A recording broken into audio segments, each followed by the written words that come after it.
Technologies are becoming increasingly complicated and interconnected. Cars, airplanes, medical devices, financial transactions, and electricity systems all rely more on computer software than ever before.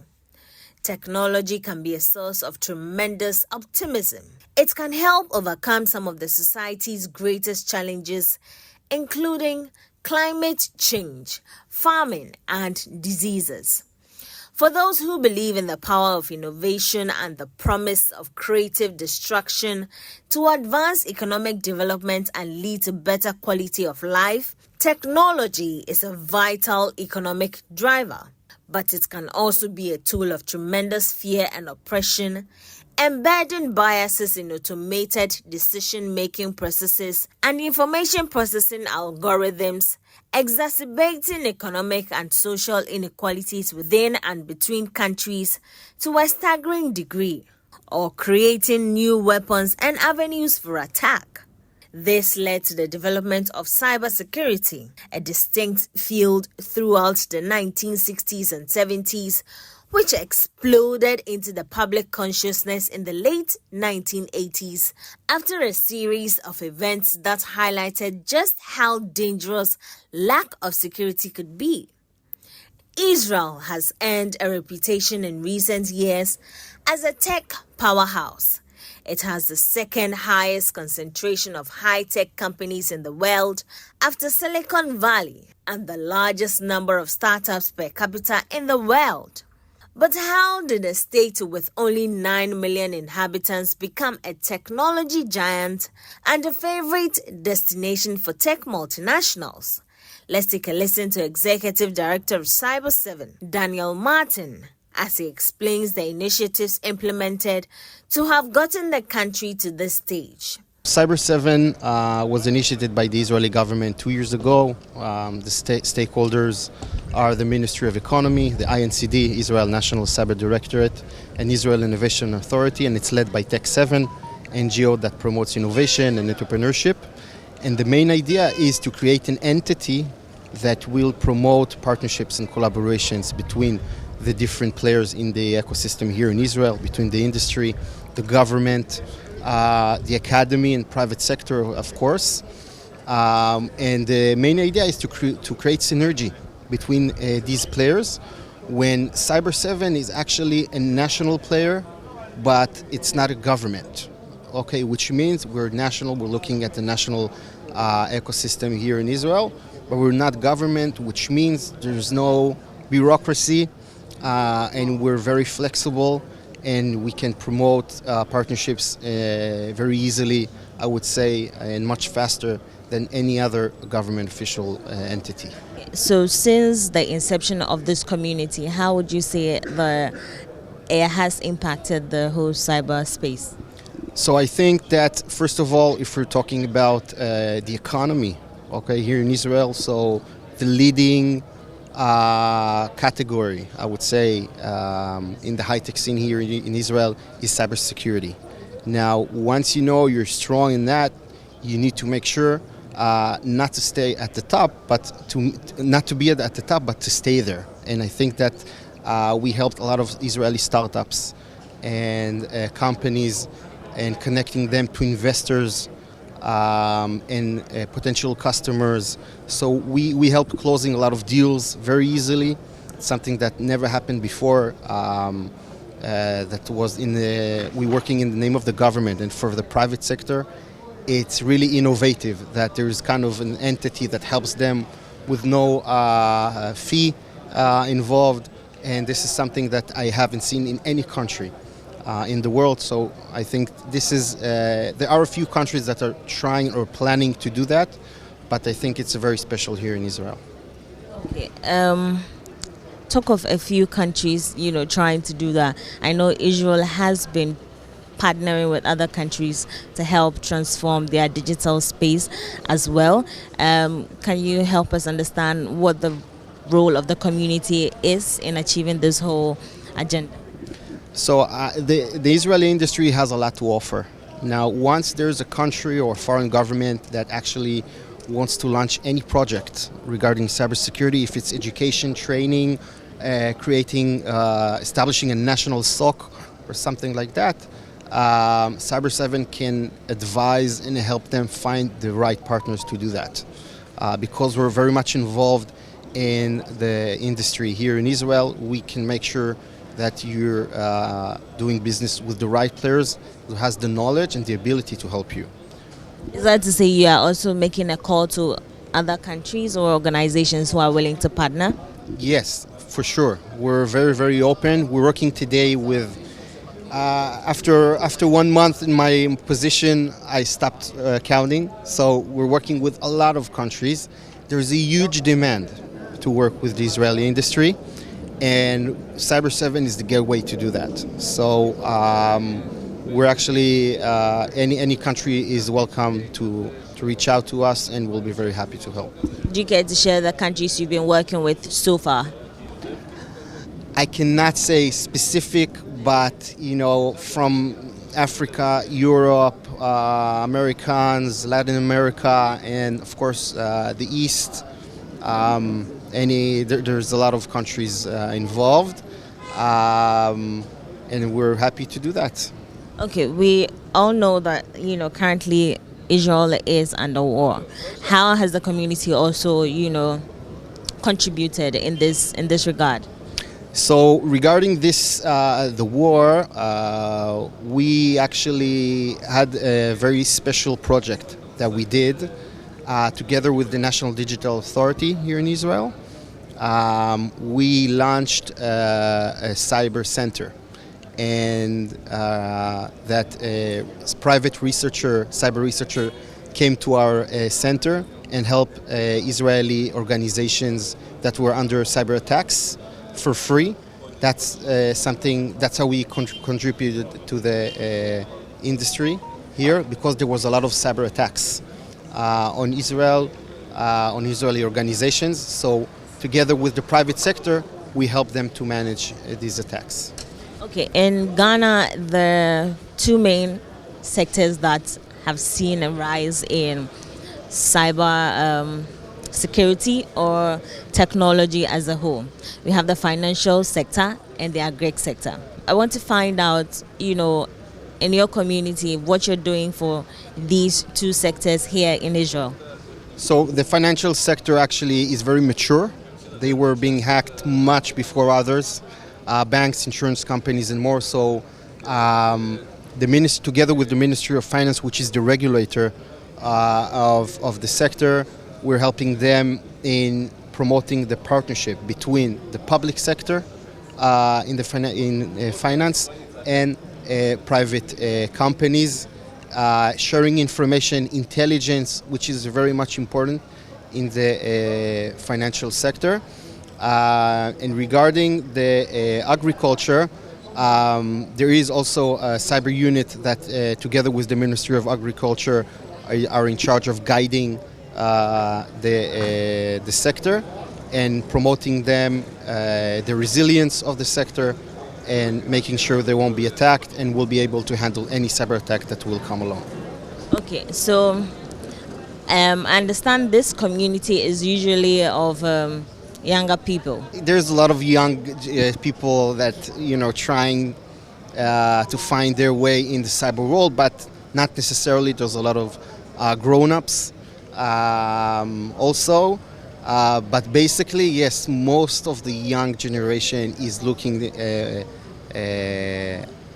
are part of the community, but not only. I would say that we had actually in the parliament there was a discussion saying that today we're trying to make sure that every kid in Israel will learn math and English, but today we understand that we need to make sure they learn also cybersecurity, because that's where the future is, and we must make sure that every little child, needs to know how to behave when they're using the internet, and this is something that will be part of our lives if we like it or not. From my observation, I realized that Israel incorporates this, tech education very early in your education curriculum. I don't know if that's what the only thing you're doing differently, but then if you'd like to share with me the things you're doing differently that makes Israel a tech unicorn. So first of all, we something that it's not a secret, but there's a direct connection between the industry here in Israel and the graduates of tech units and intelligence units from the IDF, the military. Now, once they finish their military service, they go out to the industry, launch their own startups or integrate in existing companies. And once we understand that there is a direct connection between those two, then we said, let's take it a little bit backwards to high school and even earlier. We need to make sure that those kids learn cybersecurity. Why? Because we want them to join the tech units and be accepted to the intelligence units in the IDF. In that way, we can have a much wider industry here in Israel. So this is something that is really unique to Israel. But I think that any country today that really wants to have cyber capabilities, also as a government and also in the local industry, must teach the young generation cybersecurity as much as earlier as they can. So what other advice do you have for Launch national programs in any high school in your country. Teach those kids cybersecurity. They would love it. I'm telling you that from experience. And the results, you will see them and very, very fast. Okay. Earlier you mentioned that Beersheba is the leading, tech, is it city? Cyber capital. The cyber capital. Yes. So Beersheba was declared more than a decade ago by the Israeli government as the cyber capital of Israel. And today there's a huge activity in Beersheba, although Tel Aviv has the majority, but still what we have in Beersheba is very special because it's considered as a remote area, as a periphery. And there's a lot of efforts by a lot of countries around the world to take remote areas and try to promote their cyber activities and high tech, and make sure that if we're talking about capacity building aspects, it's really, really important, okay? Because you have in the periphery tons of young people, very talented, and you want to make sure they have the best opportunity, that they can help the economy and the state where you are. You hear on the news a lot about the war that is going on here in Israel today, but I wanted to say this: the Israeli cybersecurity industry will always deliver. Remember that, okay? And not only in cybersecurity, but the whole high-tech scene in Israel is very mature and knows how to do the job. So don't hesitate. Do business with the cybersecurity companies here in Israel, and you would see the fruits very, very fast. Regarding regulation here in Israel, so by law, critical infrastructure organizations must obey to the regulation that we have here in Israel. Except for that, all the private sector are not obligated to the guidance of the Israeli government. But there are a few regulators, ministries here in Israel, specifically in the financial sector and a few more, that they have a specific regulation to their sector, okay? But if we're talking about the general Israeli cyberspace, only critical infrastructure are obligated by law to the guidance of the Israeli government and regulation. So, but this is something that I think this is a huge challenge, not only for in Israel, but also for other countries, to make sure that there is the right regulation to do it as fast as can, because this cybersecurity goes very fast and it changes all the time. You need to make sure you're relevant and that organization will be eventually secure. That's the main goal of all of us.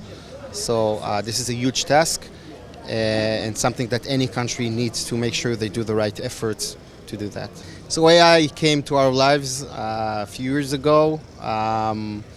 Now there's huge risks, I would say, but on the other hand, the good news is that we can secure organizations much better. Okay, so this is like, I would say, a competition between the bad guys and the good guys. We're trying to do our best that the good guys will win this war. But I think also that any organization, even if you're not a cybersecurity company, you're working with using AI technologies, make sure they are secure. Okay, because if a hacker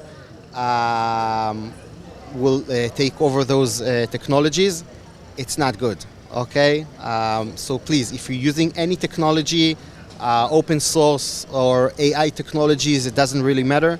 Make sure it's secure, because eventually you can be hurt, also your customers, in all your environment. The big question is, where does Africa stand in the evolving technological sector?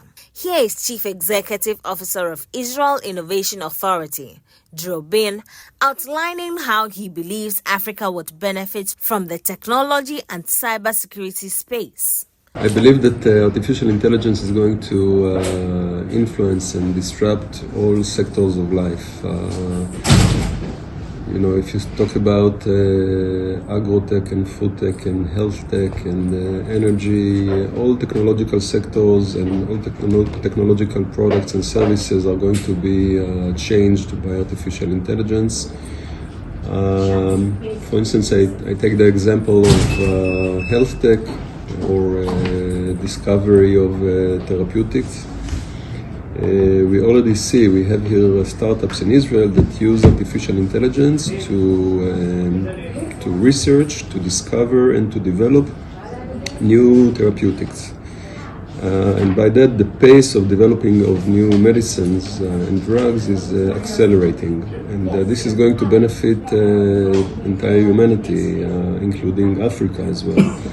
Same goes to robots with artificial intelligence that can do agricultural activities. So all of these products and services are going to influence very fundamentally all sectors of economy and of our lives.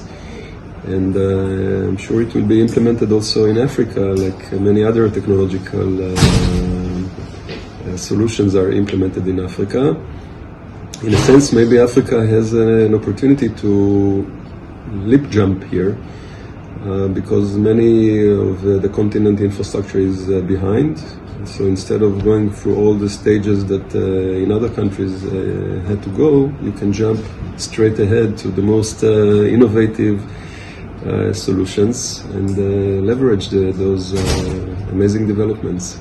But leapfrogging, don't you think we may miss, some critical steps or stages that may affect the viability or the strength of the whole technology? Well, to be frank, I'm not an expert about Africa and the capabilities in the countries there, but for sure you have to be ready for AI. It's not something that you just take and implement like that.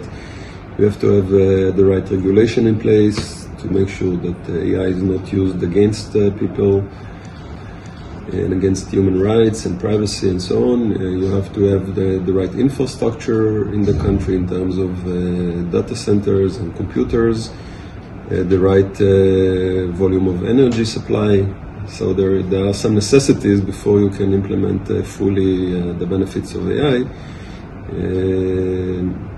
People should be educated on how to use AI and what are the opportunities and what are the threats in this technology. So yes, there is a journey for every country. There is a journey when it comes to AI.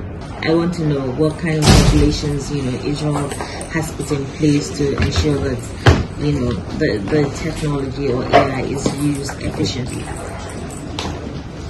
So Israel is a small country. And typically, we follow the regulation of the US and the EU.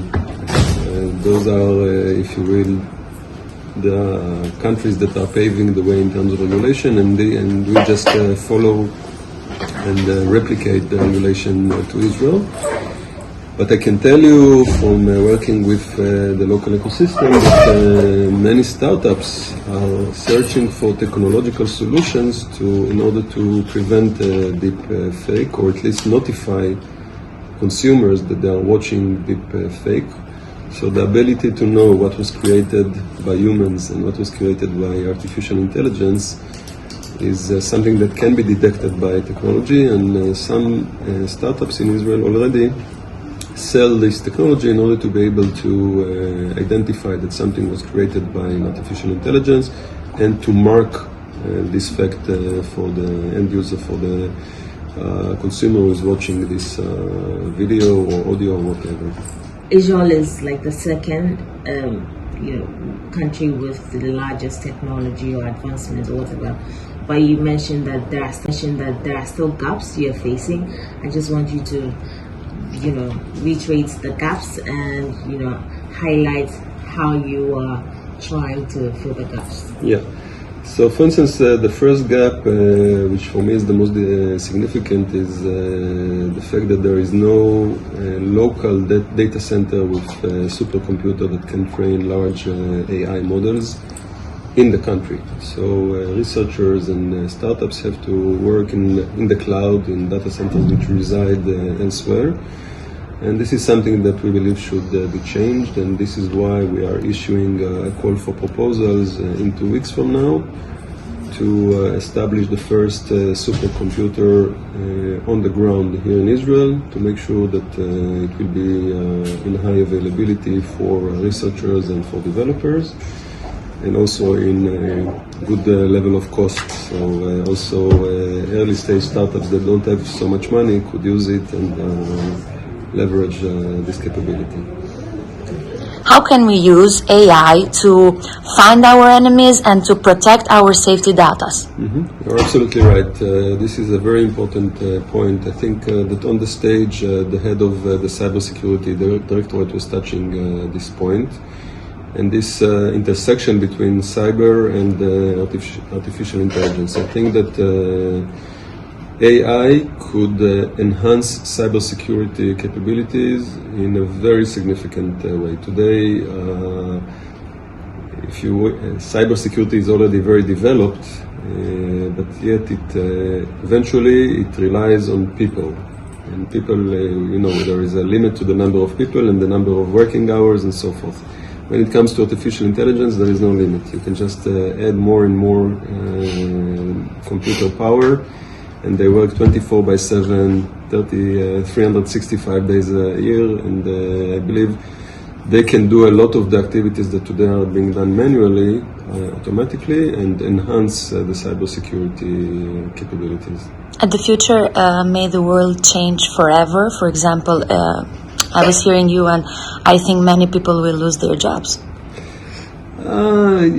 It's very hard to predict what will happen, but I think that our history shows that we went through many technological revolutions and changes, and every time a new disruptive technology was coming, everyone was worried that it will take jobs and people will not have what to do. But eventually, economy only grows, and the efficiency of the economy improves, and people have work. So it's hard yet to predict what will happen this time, but at least learning from the past, probably it will happen the same. And by the way, if we have a few more hours of rest in the week, it's not that bad. The only thing that the humans have and the AI know is the feelings. Is it enough? Well, it comes to this question is philosophical. What's the difference between artificial intelligence and human intelligence, intellectual intelligence, emotional intelligence? I believe it will take a very, very long time, if at all, until artificial intelligence will reach the capability of human intelligence. For Joy Business, I am Emma Davis reporting from Tel Aviv, Israel.